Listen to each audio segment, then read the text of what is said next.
Ironically, during the break there for the news headlines and the ads, I was having a brief text exchange with a family member about, I won't go into the detail, but about an issue related to our own mum. And, you know, we've talked a bit, haven't we, about looking after an elderly parent. And sometimes the system, such as it is, I mean, it literally drives me to distraction. Don't get me wrong, there are wonderful people in this system, extremely caring district nurses, fabulous GPs, wonderful hospital doctors and nurses who've been needed over the years. You know, this isn't an attack on those people. But my God, how they work in that system is a mystery to me. It's a mystery to me because so often the need of the individual is only met extremely slowly, because the system is served before the individual person is served by the system. And something that should have taken a week and a half in relation to our family, something that should have taken a week and a half, 2 weeks, we're probably now into the 5th month about it. And because we're fortunate enough as individuals, as in, you know, lots of us have our own salaries and we have enough money, we can buy things we need at short notice if something is taking too long.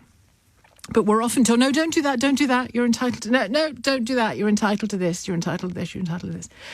And I'm thinking, my entitlement is fascinating, but I'd really like the thing that we need tomorrow or next week or 2 weeks from now rather than 5 months from now. So why is it taking 5 months? And if it's taking 5 months because it literally has to, just tell us and we'll do the thing that takes 2 weeks. And if it costs us some money, we're fortunately in the position where we can spend some money. No, don't do that. Don't do that. Don't do that.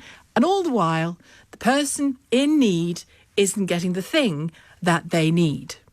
Do you see what I mean? Do you see where I'm going with this? And I know, because you text me and you tweet me and you DM me on Twitter about your own experiences of this, where the local authority where granddad lives doesn't agree with the local authority where your mum lives and she's caring for your granddad. And that's what's wrong as well. The structure of this stuff is as wrong as the funding of this stuff sometimes. And that isn't an attack on the individuals trying to work in it. It's an attack on the system that we have, which is bonkers, absolutely bonkers. And it creates strain and it creates pressure and it actually creates suffering. It actually creates human suffering where its reason for being in existence at all is to limit human suffering and stop human suffering. And that element of it has to be addressed as well. I'm sorry for that little rant, but it was a genuine one because I literally, when I joked earlier that our family has now turned into a communist collective, it's because nothing, so often, not because of the fault of the individuals involved, so often nothing happens or gets done because everything is so slow. Tony Stein is going to stop me speaking now, thank goodness. Chief Executive at Healthcare Management Solutions, who operates 70 homes across the UK. I thought I might as well throw in my current stress about it because it's you know, it's so frequent that you find the system is king and the individual isn't. And that drives me nuts. Hi, Sheila. Hello. Absolutely. Oh, my goodness. You and I should get together sometime. We could rant till our heart's content, and it would be cathartic. It would be cathartic if not useful. Yes. And I absolutely just get everything you've just said. And the fundamental reason underpinning all of what you've just said is that budgets are split. The budget for healthcare is the responsibility of the NHS and central government. The budget for social care is the responsibility of local authorities, many of whom are on, almost bust. Let's face it, they're struggling financially. And so there's a fight goes on in the background between who takes the responsibility for meeting the needs of the individual at the time that those needs arise. And that has to be addressed, a fundamental principle that has to be addressed before any of this gets fixed.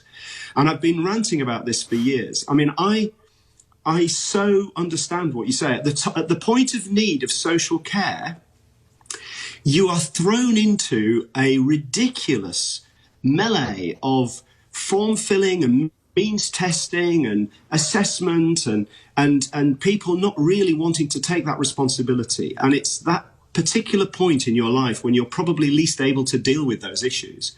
Now, we have a very strange approach in this country, I think. In 1948, we took the view that healthcare needs were universal and they shouldn't be means tested, that we should address those needs at the point of need, and that it didn't matter what you had in terms of income or wealth, you would be dealt with. So if you break a leg and you rock up at A&E, they just fix it. You know, and your only worry is that the queue isn't very long. But if you get to an age where you can no longer put yourself to bed or you can't get washed in the morning, well, you know, then the nightmare begins, you know. And I think as a nation, we've really got to address that fundamental problem before we start to pick at the edges with, you know, social care reforms and £50,000 caps and all this sort of rubbish. You know, we've really got to get to grips with what we want. So to your mind, is the answer, sorry, everyone, and it may just be the over 40s that we include in this, just more taxation specifically for this? Sheila, can I just stop you for 1 second? That over 40s thing is a complete myth. If you think about it, if care needs are deemed the same as healthcare needs, then we all pay. And government takes responsibility, central government, and we as a nation, as people, take responsibility for that centrally, then think about it. The under 40s are going to benefit because actually the house isn't going to need to be sold to meet the care needs, so you're actually going to inherit something at the end. And many people have to leave their jobs in order to care for elderly exactly. Family, so the under 40s do benefit from this. So I think we need to get away from that. The German system is absolutely spot on in this. That they've determined that the need for care is a universal need that requires social protection in the same way that we decided healthcare needed to be dealt with. They finance it through a ring-fenced fund, and it's financed centrally. It's not financed by individual local authorities who haven't got a penny to, you know, 2 pennies to scratch together. The contributions and benefits are controlled centrally. So, you know, no matter what your income, your wealth, or whatever else, your needs are assessed, and then they're assessed by a universally accepted tool. It doesn't matter whether you live in, you know, Surrey or you live in central Birmingham. You know, you'll get the same assessment and the same benefits coming out of it. And the other things that really get to me in the German system are that then they give you an option.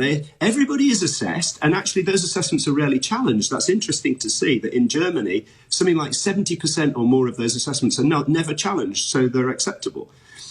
When you get assessed and your need is assessed on a rating of 1 to 5 or whatever it is, they then offer you the option. You can either take cash at a slightly reduced rate and you can deal with the problem yourself, or they will point you to local services to that value. But there's still a personal contribution, isn't there, to care? There is very much a personal contribution. They decided in 94, I think it was. And you're okay with that? Because that's not the same as the NHS, is it? That's not the same as the NHS. It's in essence, it's the same as the NHS. I mean, we have this fiction, this myth in our country that, you know, if you look at NIC contributions and income tax, that somehow they're different. They're not. National insurance contributions are not hypothecated. They're not ring-fenced to anything. It doesn't fund the NHS. It doesn't fund pensions. So you're talking about a new ring-fence tax like Germany? I would like to see. It doesn't matter. Let's get this out of our heads. It doesn't matter whether it's income tax or national insurance contributions. It's all the same thing. It all just goes into the same pot. Just ring-fence it. But we would raise maybe 1%. 1% increase in national insurance contributions is about 14 billion a year.